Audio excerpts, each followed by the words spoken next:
Bueno, este QR que ustedes ven ahí, les vamos a pedir que por favor lo escaneen mientras yo les presento a nuestra siguiente expositora, porque es una encuesta de este simposio y queremos conocer también qué les gustaría que hiciéramos a futuro.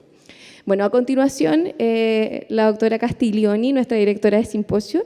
Ella es una profesional, una neuróloga infantil de larga trayectoria en el cuidado de enfermedades neuromusculares y sin duda responsable de muchos de los avances que como equipo hemos podido lograr. Ella nos va a presentar ahora avances y desafíos de las enfermedades neuromusculares en Chile. Claudia. Hola, voy a tratar de no darles mucha lata, es la última de las charlas y yo creo que todos queremos un poquito de café también, o quizás un poquito de conversación. El interés de mostrar un poco una pequeña reseña de lo que ha sido el desarrollo y los avances que yo he sido testigo en el área de las enfermedades neuromusculares en Chile y un poco los desafíos que yo veo hacia adelante, se los quiero compartir. Partiendo de la base de que son enfermedades raras, ¿cierto? De una prevalencia no muy frecuente, con un ámbito de conocimiento de la población general bastante bajo. Y un poco para partir quería preguntar, ¿cuánta de la gente que están acá en este minuto son becados, gente en formación de las distintas ramas del... No hay muchos, son como, no, hay varios, son como 10. Bueno, es para ellos un poco que entiendan qué es lo que ha sido, porque lo que ustedes ven ahora ha sido fruto de un recorrido que no ha sido tan fácil, en un mundo en que cuando comenzó, y al menos el interés mío de qué eran las enfermedades neuromusculares, y eso hablo de 1995, cuando yo estaba de vuelta, yo estuve 4 años en Francia, entre Francia y Bélgica, me preguntaba, llegué a un hospital, que fue el San Borja, y decía, bueno, veía a estos niños con atrofia muscular espinal que siempre me interesaron, y yo decía, pero ¿por qué el fenotipo tan distinto en niños con atrofias tipo 1, tipo 2 y tipo 3? Porque recién se había sabido, como recién recordó el doctor Tisano, que en el 1995 se descubrió el gen de la atrofia muscular espinal, pero todavía no se tenía tan claro el por qué había tanta diferencia entre un fenotipo y otro fenotipo, ¿cierto? Después se describió bien que las copias del SMN2 eran un factor muy importante. ¿Por qué también las preguntas que uno se hacía, por qué las miopatías son tan distintas? ¿Cuáles son los genes que subyacen en estas enfermedades? ¿Podremos quizás saberlos con más certeza? ¿Habrá posibilidades en Chile de tener estudios genéticos? No había nada. Hace 30 años atrás no había ningún estudio genético en Chile. La atrofia muscular espinal empezó a hacerse estudio 5 años después, yo diría en los años, no sé, 2000 quizás, o se mandaban todos los estudios a Estados Unidos. No teníamos cómo desarrollarlo acá en Chile. La otra cosa que me inquietaba mucho es si los padres estaban al tanto de que finalmente todas estas enfermedades neuromusculares afectan de una manera bastante similar en lo que son las complicaciones que presentan. Entonces yo decía a los papás, finalmente yo daba las mismas charlas tratando de educar a los papás de la salud ósea, del aspecto de las contracturas que aparecían, que eran muy parecidas de una u otra enfermedad. Me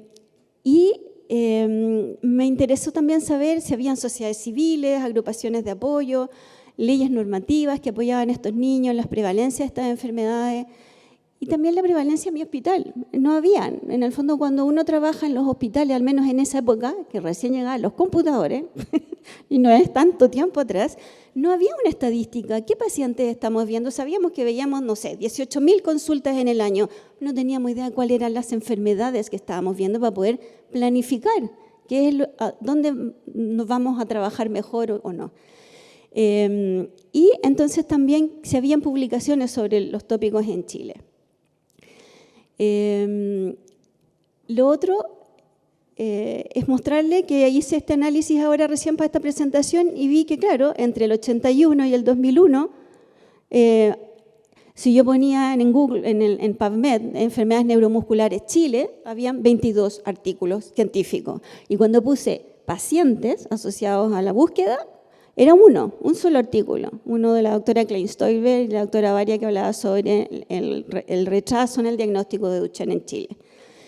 Pero posteriormente, buscando lo que pasó desde el 2008, yo diría, hasta el 2025, es que hubo una explosión, y probablemente es una explosión que había en todas partes del mundo. Lo que pasa es que al nivel de Chile, cuando uno encuentra que no hay nada publicado, pero nada, es como bastante desalentador. De hecho, les debo decir que yo busqué, porque me impresionó la palabra enfermedades o patologías neuromusculares Chile en Google, porque era un buscador amplio, no había nada, no se usaba ni siquiera el concepto neuromuscular, que ahora está muy, muy conocido, ¿cierto? Y no es tantos años atrás. Tuvimos la suerte en el año 2003 de acudir a un curso que era un curso de verano de miología en París, en el año 2003, que participamos un poco más de 40 personas de más de 20 países del mundo, que al menos a mí me abrió un mundo de lo que eran las enfermedades neuromusculares y cómo uno debiera avanzar en concretar mayores avances en el país donde te tocó vivir. Y ahí ustedes ven al doctor Bevilacqua, muy jovencito, la doctora Klein-Stolberg, y estoy yo ahí también al lado de dos de las grandes personas que han influido mucho en desarrollar las actividades y neuromusculares en Chile, que es la doctora Norma Romero y el doctor Urtiz Berea, que están al lado mío.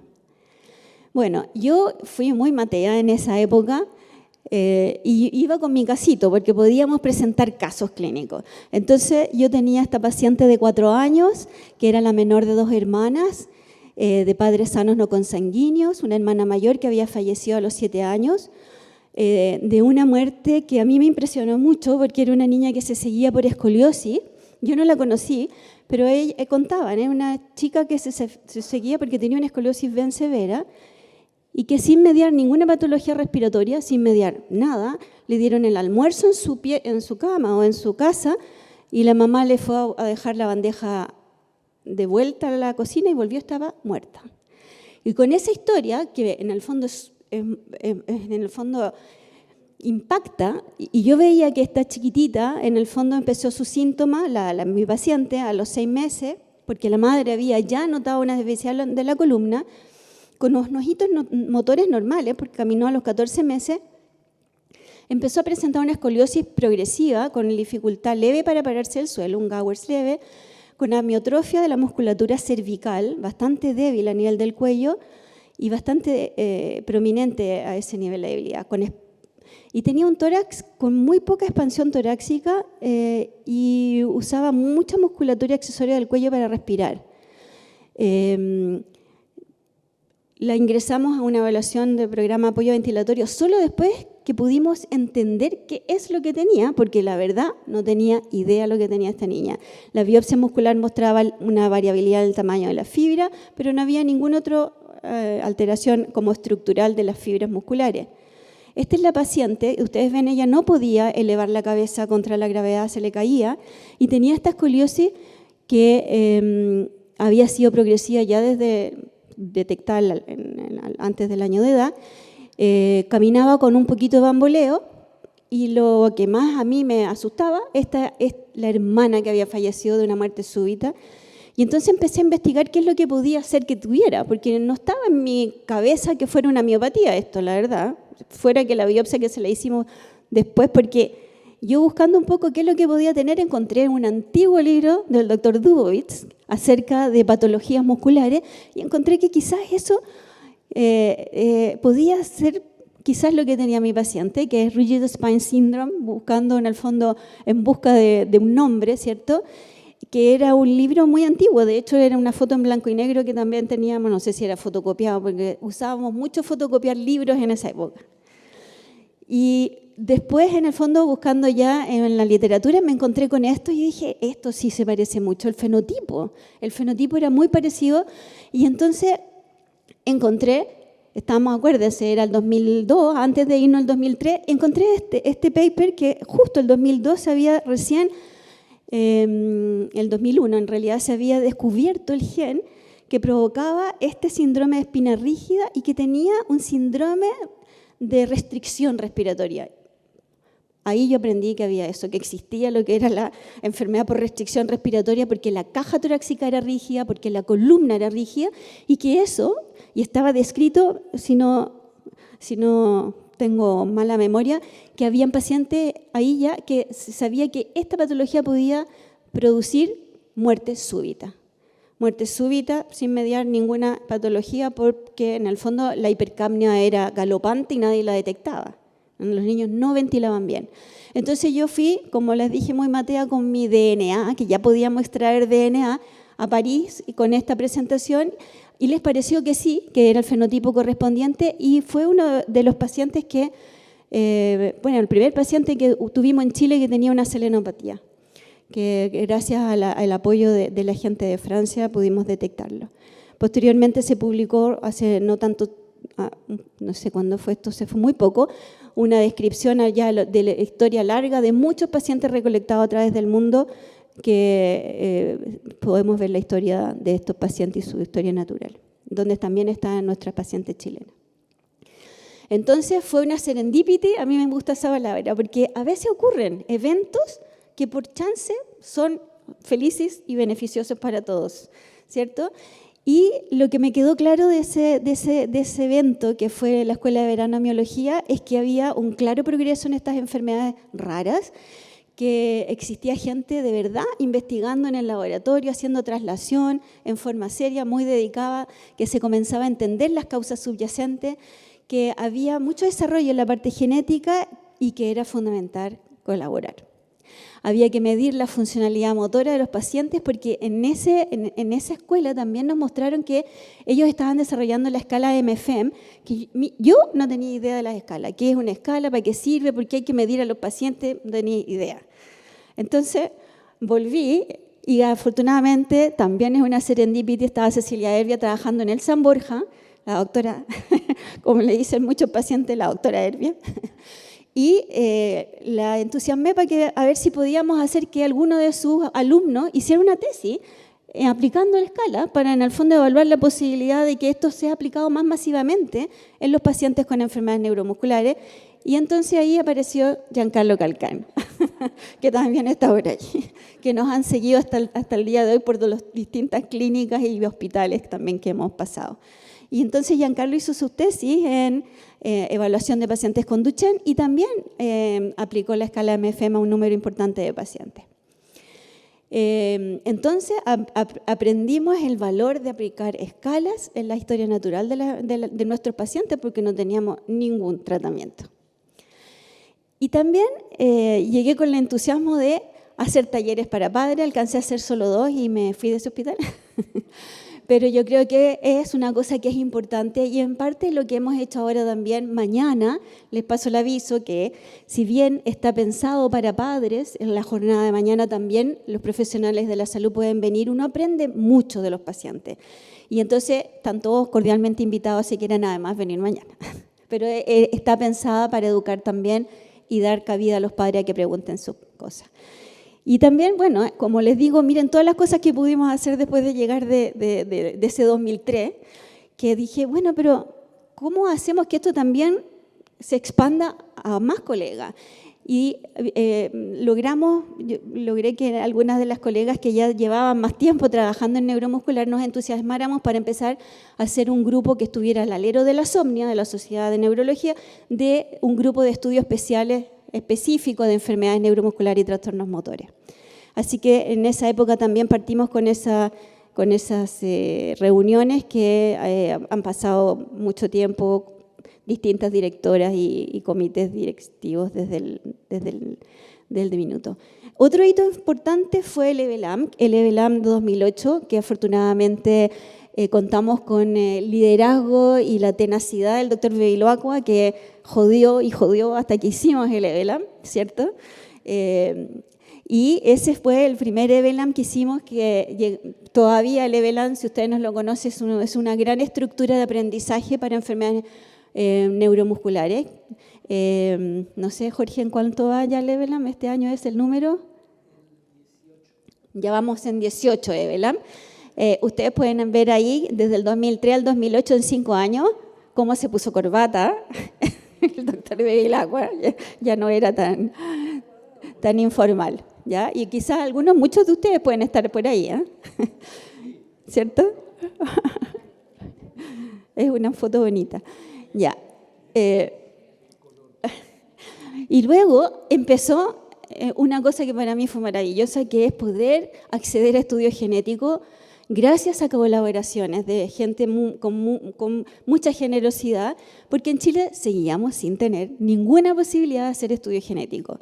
Y entonces el doctor Urtiz Berea y la doctora Norma Romero fueron muy proactivos en colaborar con estudios genéticos. Yo puse ahí también al doctor Levi y Kran, sobre todo porque ellos colaboraron mucho con el doctor Bevilacqua para desarrollar todo lo que fue la genética de distrofias musculares, disferlinopatía y otras distrofias de la cintura, y el doctor Enrico Bertini, que nos ayuda muchísimo a desentrañar las causas de nuestros pacientes con miopatía, con atrofias no 5Q, etcétera, que ha sido súper importante para poder entender a nuestros pacientes. Pero llegaron a partir del 2017, mira que pasaron hartos años, los estudios genéticos empezaron a hacerse menos caros, empezamos a pedir estudios genéticos a los pacientes que ya en el fondo desgraciadamente todavía pagados por los pacientes del bolsillo de ellos, porque la cobertura de salud en Chile todavía no permite, y supongo que eso irá a cambiar en algún minuto, que se cubran estos costos. Y también de alguna manera nos preocupamos por desarrollar la resonancia muscular magnética, que primero fue el doctor Bevilacqua en su proyecto Fondesit, que incorporó esta técnica, que fue una técnica muy importante para poder evaluar a nuestros pacientes con enfermedades neuromusculares, y posteriormente también la desarrollamos en la clínica donde trabajaba anteriormente para las miopatías. Y como yo sabía, a mí me impresionó muy positivamente de esta técnica es que resonadores en Chile hay por todos lados. Biopsias musculares, no tenemos mucho acceso a biopsias musculares, entonces era más fácil desarrollar la resonancia que la biopsia en Chile. Y bueno, yo creo que eso en parte es un poco verdad. Y entonces eso nos permitió ir entendiendo nuestros pacientes e ir aportando a la literatura científica internacional. Tuvimos uno de los primeros pacientes con una resonancia whole body en ACTA1, que gracias a que el radiólogo miró la resonancia y dijo, esto se parece a un ACTA1 por las extremidades inferiores, sabíamos, pero no teníamos cuerpo nemalínico, así que ahí tuvimos que hacer como 3 biopsias más al paciente hasta que le encontramos con microscopía electrónica, y gracias también a la fortaleza en el análisis muscular del doctor Bevilacqua encontramos los cuerpos nemalínicos, tenía una miopatía nemalínica y una mutación en ACTA1 este paciente. Y también, como les mostré en el estudio de las pacientes con disfernilopatía, que también el doctor Bevilacqua me incorporó como colaboradora. Entonces hicimos estos estudios y surgieron las asociaciones de pacientes, afortunadamente, porque de verdad han sido de gran ayuda. Ha sido súper importante para el mundo político y para el mundo científico, o la relación entre nosotros y también la relación con la parte política. Algunas de ellas nos están apoyando en este simposio. Hay otras que son como conglomerados, yo no las conozco mucho, pero juntan a su vez a las sociedades individuales. Apareció esta ley Ricarte-Soto, que su objetivo es dar una protección financiera para diagnóstico y tratamientos de alto costo, enfermedades oncológicas raras y metabólicas, aunque todos sabemos que está bastante desfinanciada. Pero en el principio era una buena ley. Y bueno, aquí recién en el 2025 se promulga ahora la ley de enfermedades raras, poco frecuentes. No sé, la verdad, en qué consiste esa ley. Así que mañana el doctor Párez está invitado a la charla en la mañana a decirnos en qué consiste la ley, si quieren venir a escuchar. Aparecen en Chile los medicamentos de alto costo para estas enfermedades. Para nosotros fue un tremendo estrés. O sea, el que aparezcan estas enfermedades fue de verdad. Y yo lo he comentado con otros colegas de otras partes de Latinoamérica, que también fue un tremendo estrés porque las familias ya sabían que venían los tratamientos y los querían para ellos, y era obvio, son sus niños, quieren tratamiento. y nosotros no teníamos ninguna infraestructura que regulara un poco esta situación.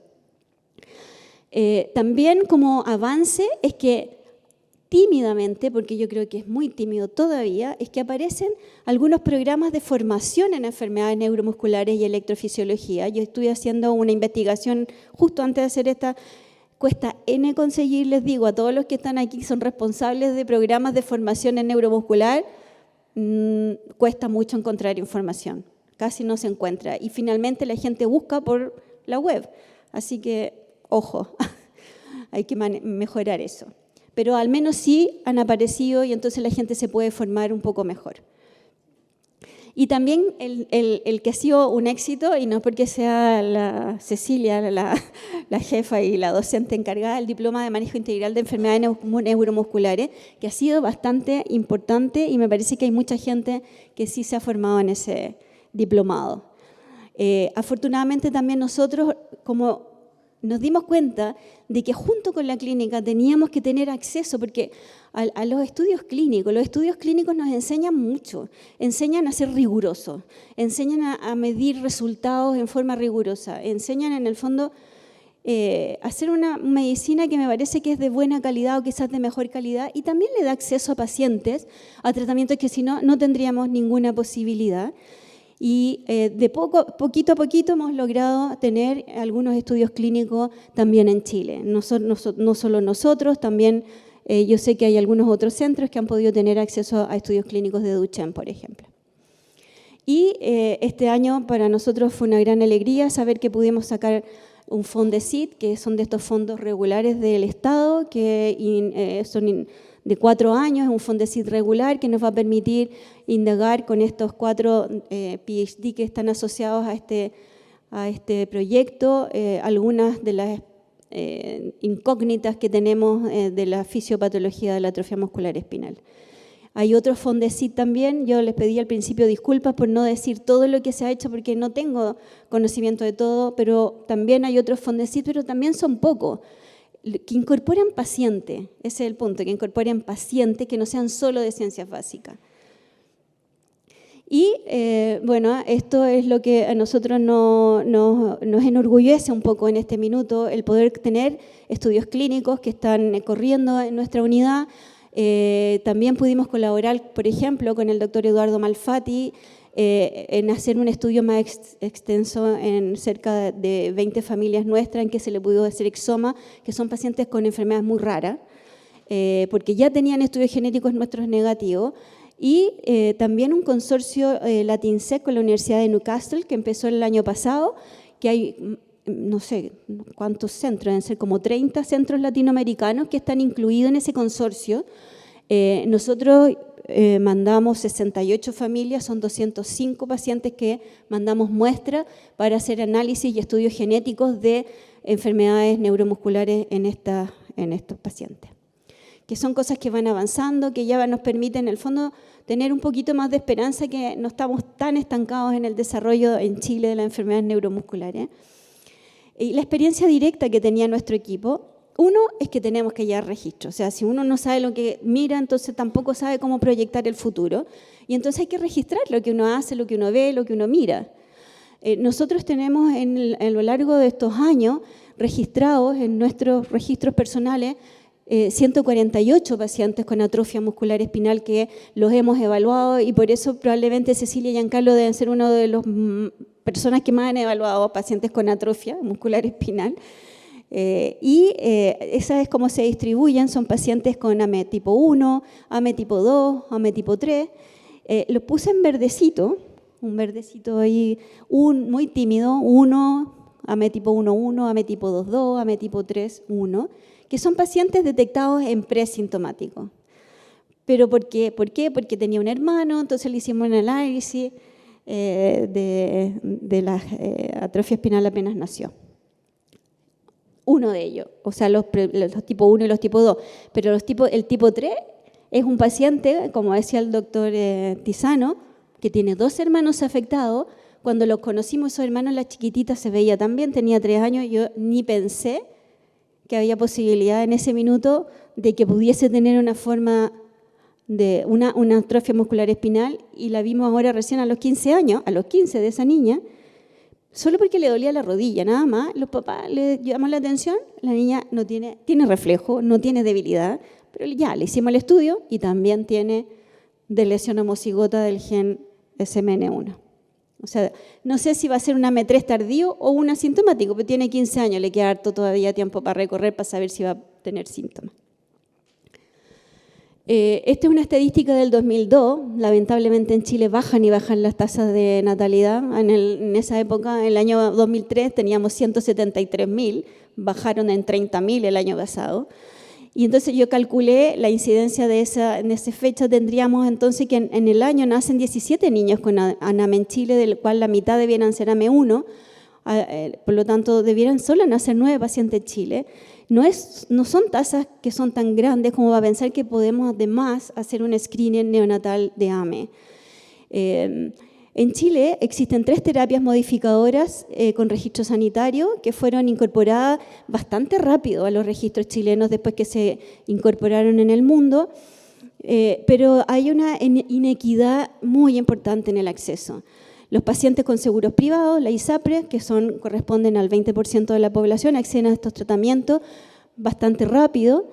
En cambio, para los pacientes del sistema público, que corresponde al 80% de la población, la gran mayoría de los niños necesitan acudir a una demanda judicial para poder obtener el acceso a estos medicamentos, solo que a partir de noviembre del 2023 apareció un programa ministerial de acceso a terapia génica, que ahora nos enteramos que es solo para pacientes FONASA, no de ISAPRE, que podrían acceder a terapia génica siempre y cuando tengan 2 o más copias y que tengan menos de 9 meses de edad. Pero lamentablemente son pacientes que ya tienen síntomas.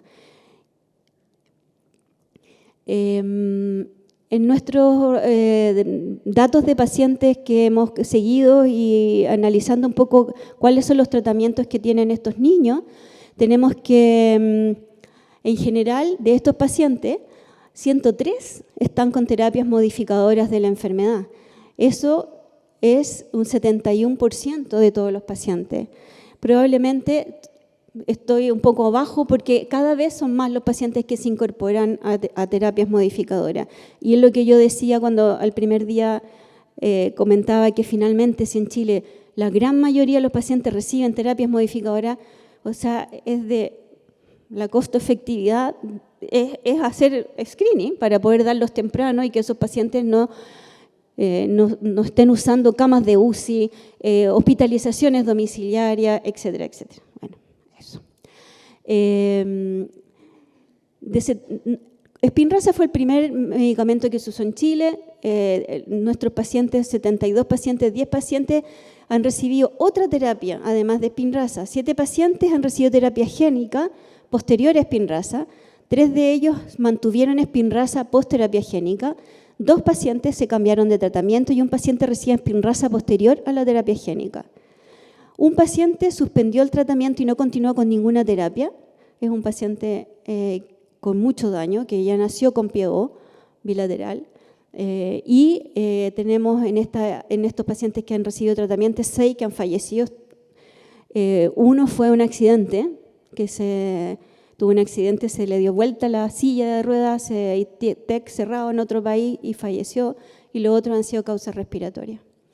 55 pacientes, entonces de estos 72 se mantienen con Spinraza como monoterapia. Y quise hacer este análisis para saber cuántos pacientes están en biterapia o han recibido más de un tratamiento. Bueno, eso también nos ha permitido poder en el fondo aportar un poquito nuestro granito de arena al conocimiento científico, y las colaboraciones en ese caso han sido muy importantes. Así que ahí están las publicaciones que hemos podido realizar en relación con nuestros pacientes. Esto es los pacientes con miopatías congénitas, no sé por qué de ese color se compaginó. Tenemos 106 pacientes con miopatías congénitas, de los cuales 24 no hemos podido resolverlo, probablemente esos están todos mandados a Newcastle, pero sí tenemos muchos pacientes con colágeno 6, con rianodina, con miotubularina, con LAMA2, con LMNA. acta 1, etc. Y también 64 pacientes con distrofias musculares de distinta orden. Aquí agrupé las distrofias de Duchenne, las distrofias miotónicas, las disfasias cupulomerales. Solo uno con ISPD, solo uno con sarcoglicano. También eso, en el fondo, el poder sistematizar la información, tener acceso a colaborar con gente que está en el primer mundo, también nos permite poder poner nuestro esfuerzo en comunicar lo que tenemos. Y bueno, esto permitió también decir que las esqueloides espontáneos, que llamaban tanto la atención en ese papá que tiene 3 hijas afectadas de Bethlehem, eran los queloides importantes para la sospecha de la miopatía de Bethlehem, porque este hombre no tenía ningún síntoma, salvo que tenía contractura de los flexores, le costaba un poco pararse al suelo, pero andaba con una camisa y yo dije, oiga, ¿qué tiene ahí? Tengo unos queloides porque tenía una tortícolis y me operaron y me quedó así la cirugía. Y después me dijo, pero también tengo queloides de que me pica algo, me rasco, y yo dije, a ver, sáquese la camisa. Bueno, ahí está. A veces también hay que examinar a los padres de los pacientes nuestros, porque con él aprendí muchísimo. Y bueno, todas estas colaboraciones han quedado plasmadas en numerosas publicaciones científicas, en cursos, en congresos, en simposios, en talleres, en diplomados. Y bueno, todos estos cursos, el EVELAN, el SOLANE, RELENI, LatinSec, han servido para poder expandir un poco, como este curso mismo, a ustedes lo que son las enfermedades neuromusculares, motivarse por ellas, aprender a hacer programas de formación más específicos y ayudar finalmente al bienestar y mejor calidad de vida de nuestros pacientes. Una de las cosas que me tiene orgullosa es esta red latinoamericana de enfermedades neuromusculares de la infancia, que le pusimos RELENI, que tiene 72 miembros en el grupo de WhatsApp y que nos juntamos todos los meses a mostrar casos resueltos, interesantes o casos no resueltos. Si alguno de ustedes se quieren incorporar, nos pueden contactar. No hay ningún problema, es súper abierto para todos los que les interesen. Las enfermedades neuromusculares, en este caso, son de niños. Grandes y necesarios desafíos. El screening neonatal. A mí me parece que es fundamental, que no podemos seguir esperando. No sé qué se puede hacer, yo no soy política, pero bueno, y tampoco me manejo en los ambientes políticos. Así que si alguien influye en el aspecto político, por favor, ahí necesitamos que la gente, al menos el doctor Párez, que es un exministro, quizás pueda tener más llegada al mundo de la política. Esto es un paper que muestra en el fondo cómo nosotros estamos en verde, siendo un país que no tiene screening, pero tiene acceso a las terapias. Hay otros países que tienen las 3 terapias y screening y otros que no tienen nada. Y esto es como ha ido creciendo en el tiempo el número de países que empieza a tener screening neonatal para atrofia muscular espinal. Espero que nosotros estemos luego en ese gráfico. ¿Qué otro desafío?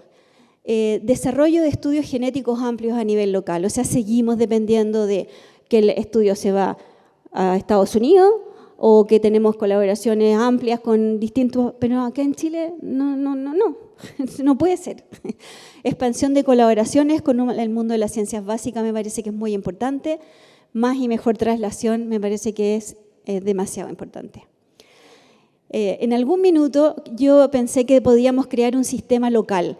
A los chilenos no nos gusta mucho y somos tímidos, creo yo, esa es la opinión que tengo, en colaborar en datos de bases internacionales, porque las bases de datos internacionales existen para poner nuestras propias variantes, para poner en el fondo lo que tú vas encontrando y para saber si lo que tú encontraste ya está descrito o no. Y entonces yo dije, bueno, a lo mejor lo que hay que hacer es una cosa chilena. Ya, me llegó esta variante, ¿habrá otro colega por ahí dando vuelta que tenga otro paciente con enfermedad parecida a la mía, que tenga la misma variante que está clasificada como de significado incierto, pero que finalmente está en esa clasificación porque es muy rara, no se conoce, no hay datos, porque nos ha pasado, que en el fondo vemos que de repente se repiten mutaciones en Chile que son clasificadas como variantes de significado incierto, pero es porque son propias nuestras. Pero si no nos alertamos entre nosotros, nadie sabe que esa particular variante es patogénica, ¿cierto? Como nos pasó, por ejemplo, con una enfermedad ultra rara. Esta es una enfermedad ultra rara, la distrofia neuroaxonal, que tenemos muchos pacientes con late onset distrofia neuroaxonal, no de la forma clásica, y que en el fondo comparten, en verde son los que tienen, o sea, los mismos colores son las mismas variantes, y yo me di cuenta, bueno, son variantes que de repente estamos compartiéndolas entre nosotros, y eso que este es un grupo que controlamos nosotros, porque bueno, tenemos acceso al Pedro Aguirre Cerda, que es un centro de referencia nacional, y también en nuestros propios centros, ¿cierto? Aparte del Pedro Aguirre Cerda. Pero deben haber por ahí muchos más pacientes y quizás colaborar entre nosotros y decir, oye, mira, yo tengo este paciente con distrofia neuroaxonal, esta es la mutación, y poder en el fondo también tener esta colaboración conjunta al interior de nuestro país, me parece que es muy importante. Y entonces es eso lo que quería decirle, y mayor interacción entre clínicos y básicos también es muy importante. Quería terminar con esta, es una de las pacientes detectada con atrofia muscular espinal tipo 1, que su hermanito tiene un AME severo con traqueostomía, gastrostomía, paresia completa, un niño que apenas controla la cabeza. Y esta niñita, no sé cómo se hace para activar el... Como si fuera a pasar. Ya, esta chiquitita tiene ahora 7 años.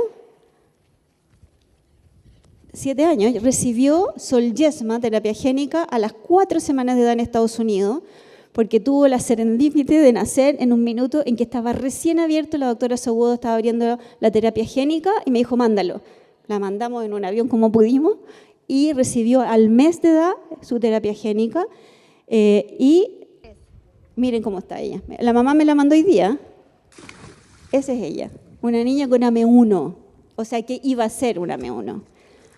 Esta chiquitita, para no esconderle ningún dato, como al año y medio de la terapia génica, nos empezó a dar susto porque se empezó a caer. Caminaba súper bien, pero se empezó a caer y tenía mucho temblor de manito.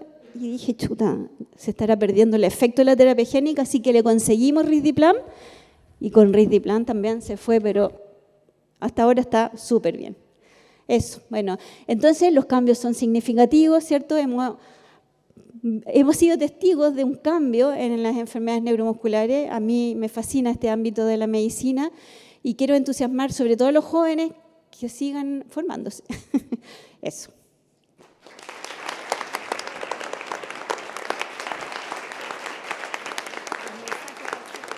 Ya. No, ya lo mandé. Bueno, el QR que estaba ahí era para que ustedes nos digan cómo les pareció este simposio. Por favor, para que lo escaneen y nos digan y tener un feedback de ustedes. Y Cristian, que ha sido fundamental, por favor, quiero un aplauso para Cristian, porque sin él y su señora, la Marisol, que está allá atrás, este simposio, no. No, solamente un minuto antes que se vayan. Primero, gracias por quedarse hasta el final, y para los que se quedaron al final hay un premio. Está afuera, un café para ustedes. No, muchas gracias. Y yo solamente quería agradecer, primero, a ustedes, la audiencia, que se quedó hasta el final. Segundo, a los expositores internacionales, que gentilmente se han pegado este largo viaje, ¿cierto?, de Europa, de Argentina, los expositores nacionales. Y solamente quería rescatar algo, que si bien esto dice METS, pero detrás de esto, en realidad, hay un motor que está aquí liderado por la doctora Castiglioni, que está Cecilia, Javiera, Bernie, Giancarlo, Marisol, que no quiere venir. Ven, Marisol. Y en realidad, Marisol y yo no somos ni doctores ni kinesiólogos, sino que nosotros tenemos otra profesión, que somos papás. Y somos papá de Antonia, una niña de AME 2. Y en este recorrido que empezamos hace muchos años con la doctora Castiglioni y el equipo, se han hecho estos simposios, primero con FAME, ahora apoyándola, y hemos conocido un montón de médicos súper generosos. Por ahí veo al doctor Prado, que está por ahí, ¿cierto?, que también ha participado con nosotros, el doctor Bevilacqua, y, pucha, perdónenme si se me da alguien más, pero ha sido un espacio súper grande de construir. Y este simposio, les quiero contar la historia, que en marzo Claudia ya me dice, oye, estoy apurada, necesitas un simposio, marzo este año.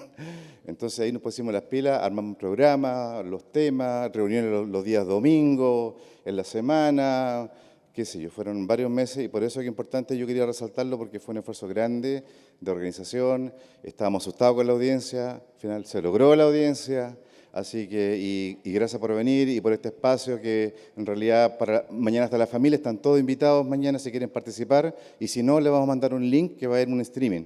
Ahí con el equipo técnico también tiene un link para que se conecten y puedan participar y ver la charla. Y como dice la doctora, estos son espacios de mucho aprendizaje cuando la familia estamos ahí escuchando esta charla y aprendiendo. A veces no entendemos nada, pero sí sabemos que hay algo bueno. Y eso realmente es súper bonito poder compartirlo también con ustedes. Entonces, eso solamente quiero que nos den un aplauso a ustedes, a nosotros, por todo lo que hemos trabajado y resultó.